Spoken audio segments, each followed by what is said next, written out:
देखिए बच्चों, मैथ की ऑनलाइन क्लास में आपका स्वागत है। कक्षा 10 में आप इस समय सबसे जो कठिन चैप्टर है वो पढ़ रहे थे, त्रिभुज की समरूपता। ऑनलाइन क्लास में आप प्रश्नावली 6.4 की शुरुआत कर चुके थे। 6.4 के 2 सवाल पढ़ चुके थे। जिसने अभी वो सवाल नहीं पढ़े हैं तो चैनल में जाइए और वहां से आप देख लीजिए। आज की क्लास में तीसरा सवाल बताना है प्रश्नावली 6.4 का। चलिए प्रश्नावली 6.4 की हम जो है सवाल नंबर जो प्रश्नावली 6.4 का वो तीसरा नंबर हल करेंगे। सवाल को बहुत ही अच्छे तरीके से समझना है क्योंकि आपको। चलिए देखते हैं हम 6.4 जो प्रश्नावली की शुरुआत हमने कर दी थी उसका तीसरा नंबर सवाल क्या था।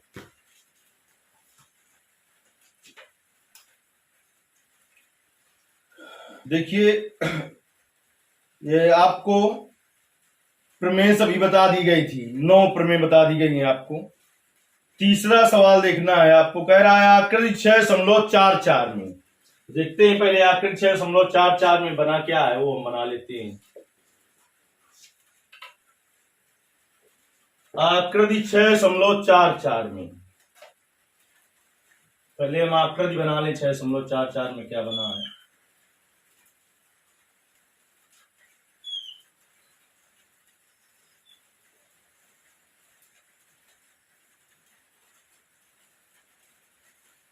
ए बी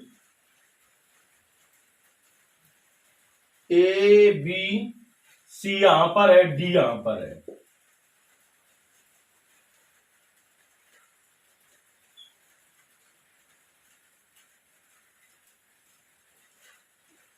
अब क्रम से क्यों नहीं है उससे हमें लेना देना इसलिए नहीं है क्योंकि चित्र में ऐसा बना है। जो आप सोच रहे हो कि ए बी तो यहां पर सी होना चाहिए, यहां पर डी, कुछ दिक्कत नहीं। जैसा उसने बनाया है उसी तरीके से हम कर देते हैं। कहता है कि आकृति 6.44 में एक ही आधार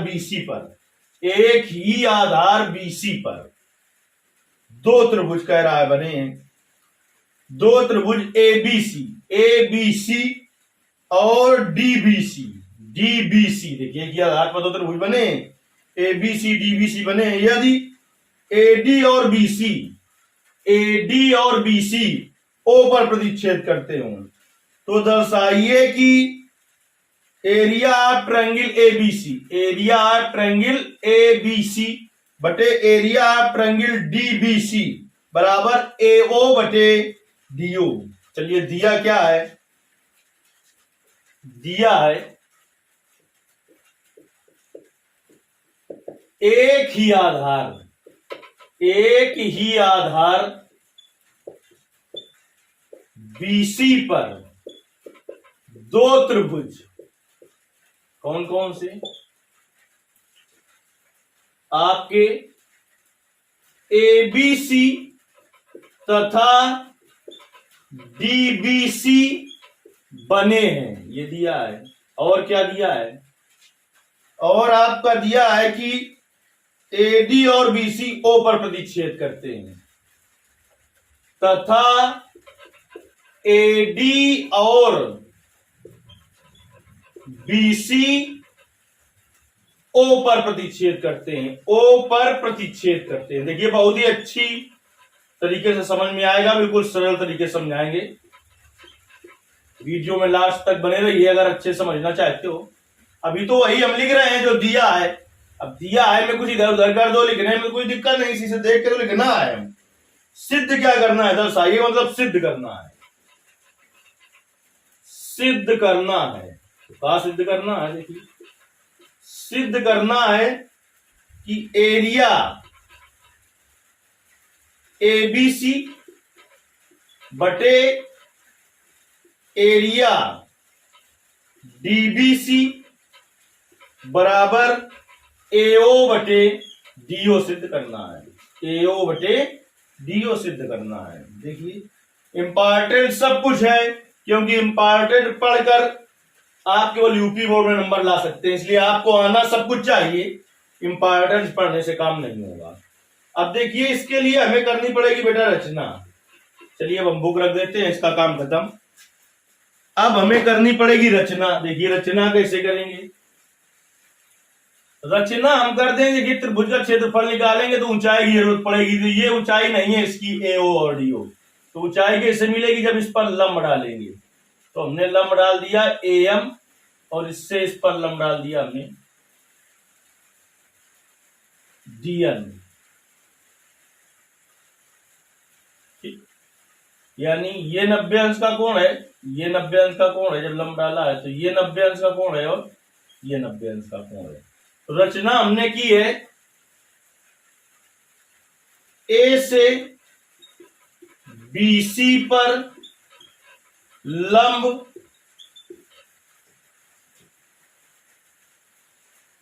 AM तथा D से BC पर लंब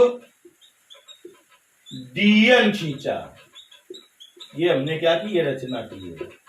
इतने में कोई दिक्कत आपको नहीं होनी चाहिए।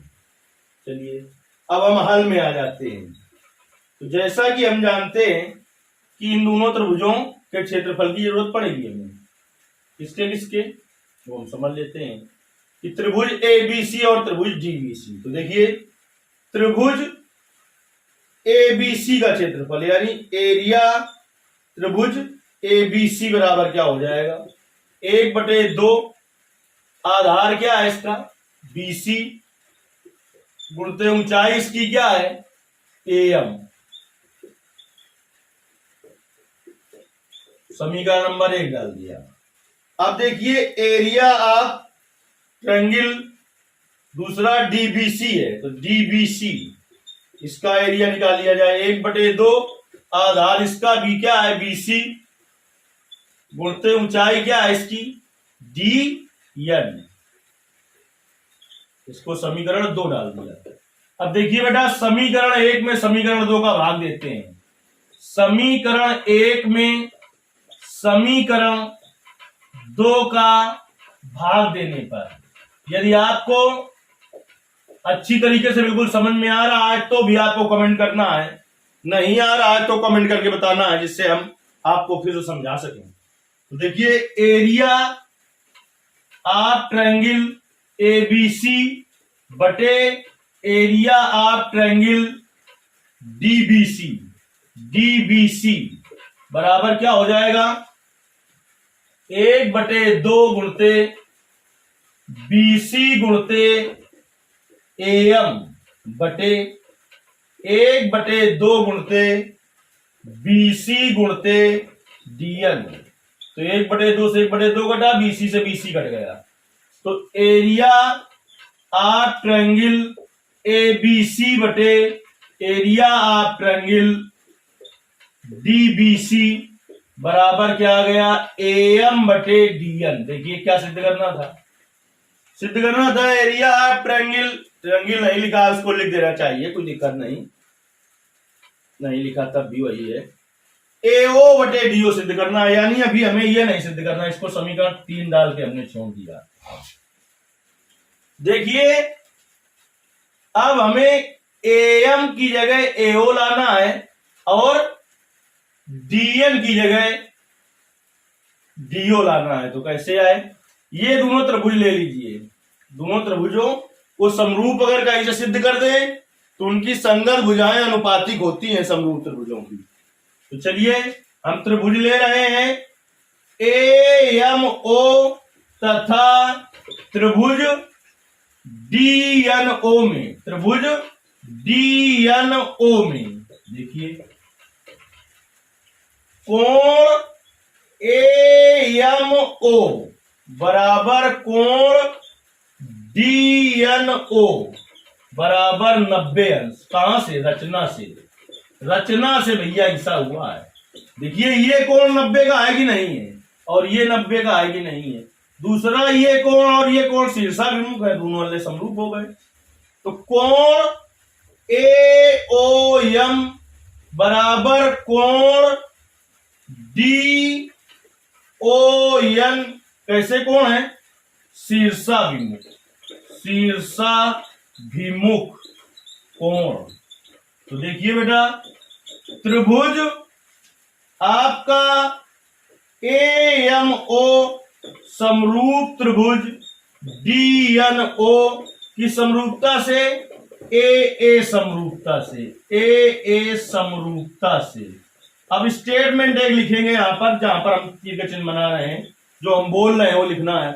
चूंकि हम जानते हैं कि समरूप त्रिभुजों की संगत भुजाएं अनुपातिक होती हैं, तो देखिए एम के संगत क्या होगी? डीएन। तो एम बटे डीएन बराबर क्या हो जाएगा? एओ के संगत क्या होगी? ओडी। ओडी या डीओ, एओ बटे डीओ, एओ बटे डीओ बराबर होगा यमो बटे यनो, लेकिन उसका कुछ काम नहीं है। बराबर लिख भी दे तो इतना भाग हमें अलग निकालना पड़ेगा फिर, क्योंकि एम बटे डीएन का मान रखना है हमें। तीनों भुजाएं अनुपातिक होती है, होगा बराबर ये भी। तो जब तीनों बराबर होंगे तो दो बराबर होंगे, लेकिन काम तो हमें इतने ही का है। तो समीकरण डाल दिया इसको 4, समीकरण डाल दिया बेटा 4। अब समीकरण 4 से मान समीकरण 3 में रखने पर लिखेंगे समीकरण 4 से मान, समीकरण 4 से मान समीकरण 3 में रखने पर, 3 में रखने पर देखिए समीकरण 4 से मान समीकरण 3 में रख देंगे तो बेटा क्या आ जाएगा? एरिया ऑफ ट्रायंगल एबीसी बटे एरिया ऑफ ट्रायंगल डीबीसी बराबर एम बटे डीएन का मान क्या है? एओ बटे डीओ। और हमें यही सिद्ध करना था। देखिए बहुत ही सरल तरीके से हमने बताया है। फिर भी समझ में नहीं आया तो कमेंट करिए, अगर समझ में आया है तो कमेंट करिए और इसे अधिक से अधिक लोगों तक पहुंचाइए। धन्यवाद।